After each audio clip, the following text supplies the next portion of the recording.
Hey, what's going on, Set Apart Gardens family? It's Dre over here at Set Apart Gardens, man. Today we got a few things to do.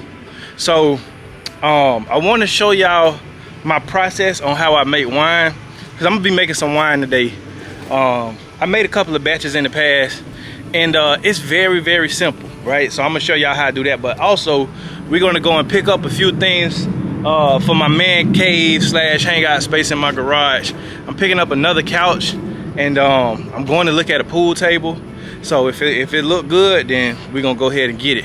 We're looking at picking those things up. But first things first, I got to get this stuff from off the back of the truck that I've been having on here from the last video that I did, this lumber and all that type of stuff. So I'm gonna unload that real quick, and then we're gonna go and pick up this couch first, and then I'll see y'all back in a minute. All right.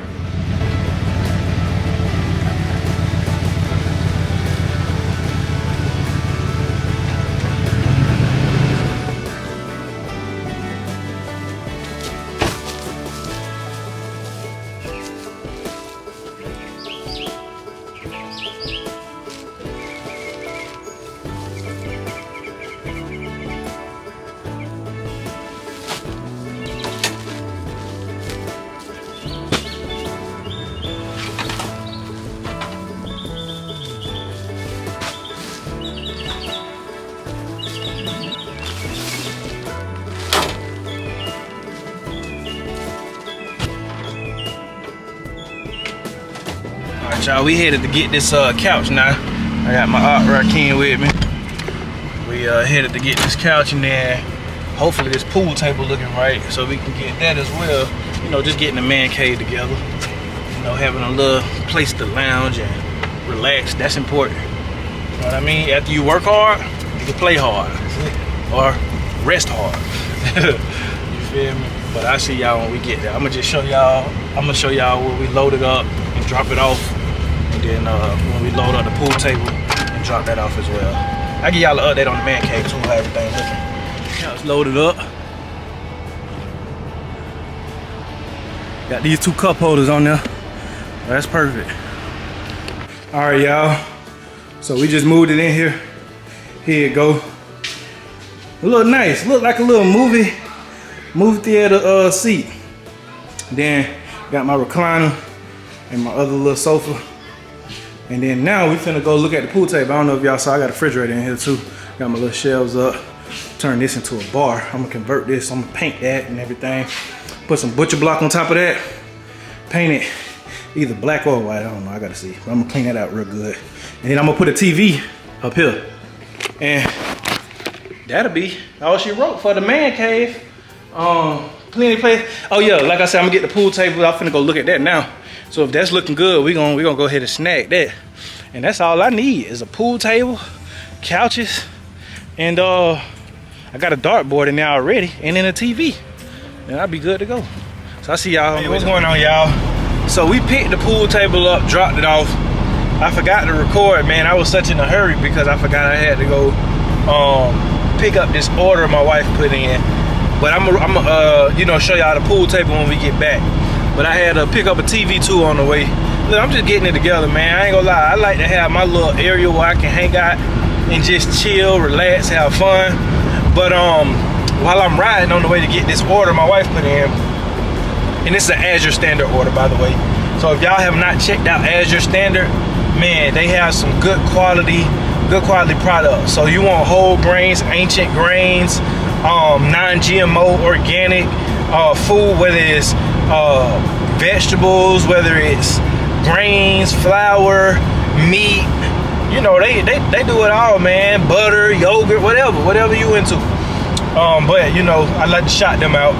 And on my way to get this Azure Standard order, you know, gotta come to y'all with a word, or a nugget rather. And this is a very simple nugget. But I was just thinking about this yesterday when I was on the beach, because I was just thinking about where I come from, man, and how I come from the struggle, for real. You know what I mean? Like coming out of poverty, adversity. And whenever we get in a space in our life where we may be facing adversity or struggle or just resistance, allow that to push you.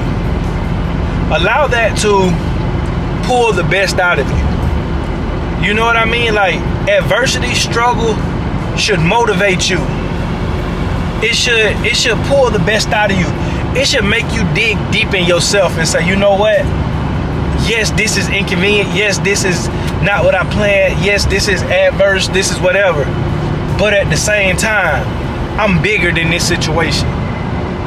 I'm stronger than this. I will not let this break me. I will break it before I let it break me.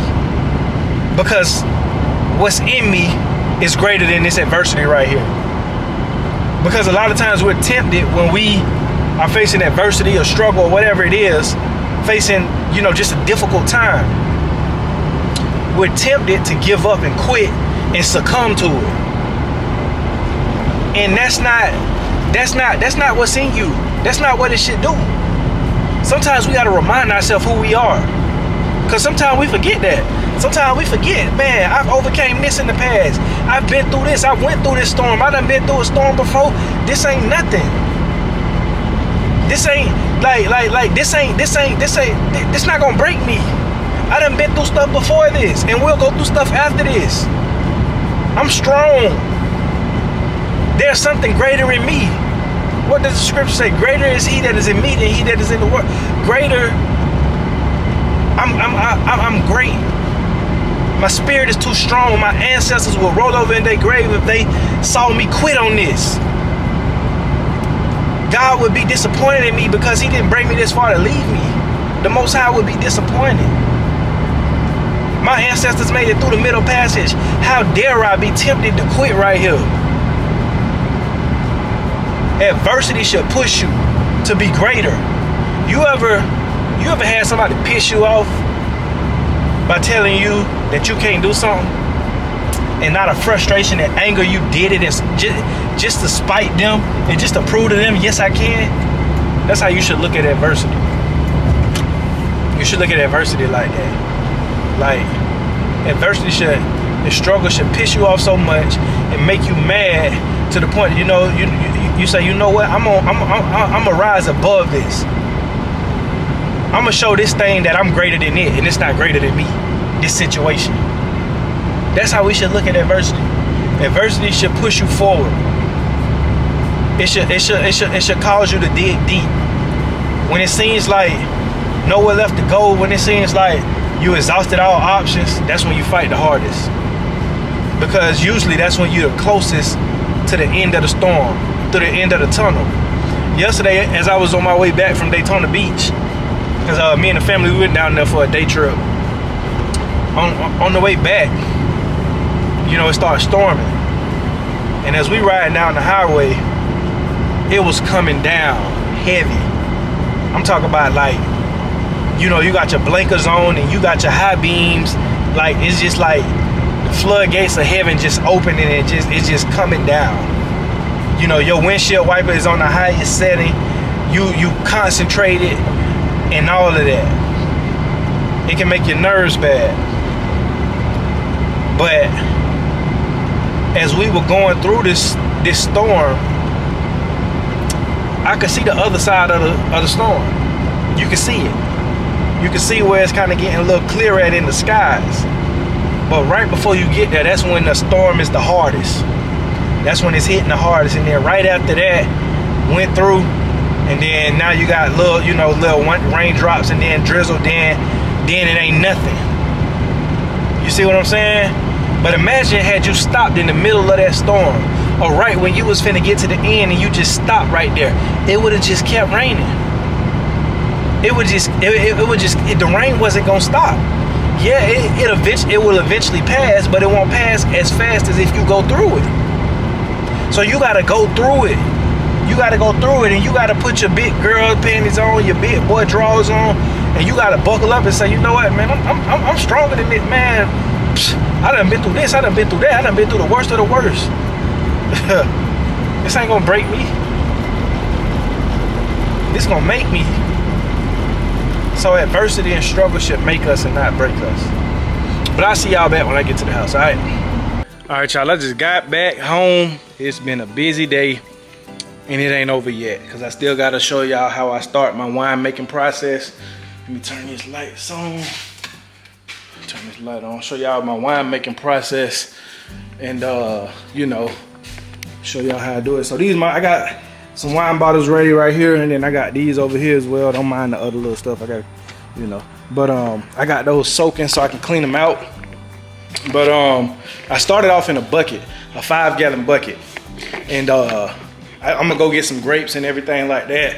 And then all I literally do is mash them up, mash the grapes up, add water, sugar, yeast. The yeast I use is, matter of fact, I got some right here in this refrigerator. I use this yeast. I don't know if y'all can see it. Fleshman's bread yeast. I know a lot of people would suggest wine yeast, which, you know, if you got some wine yeast, use that. But bread yeast works just as fine. It's gonna produce alcohol. You see what I'm saying? But let me show y'all the pool table. Here go the pool table right here. So I got this for a good deal, a great deal actually. It just needs a little bit of work as far as raising it up, because as y'all can see, it's low. It's very low. But raising it up, and then I gotta tighten some bolts because it's kind of, I don't know if y'all can see that, but it's kind of like, you know, wiggly a little bit. But other than that, for what I got it for, perfect. Perfecto. And then I just bought this TV. So I'm in business, y'all. I'm in business. And I got that couch, of course. And then it came with 2 sets of pool balls. Came with 2 pool sticks, 2 small pool sticks and 2 regular size pool sticks. And I got some chalk to go with it as well, but that's a steal. But I'm finna go to the store once I you know, get my TV out and everything. But I'm finna go to the store, get these grapes, and I'll see y'all back when it's time to start making the wine and preparing the wine. All right, y'all. So this is what I got. I got these red grapes. These were the cheapest ones, and I usually use these red seeded grapes anyways. I like the flavor. I got some sugar, and then I'm doing something new. I'm trying something new this time. I got some grape juice that I'm gonna add into it. So I got my 2 buckets right here. I got my 2 buckets, and then what I'm gonna do for each bucket is gonna go, you know, one pack of grapes into each bucket, and then I'm gonna smash them up.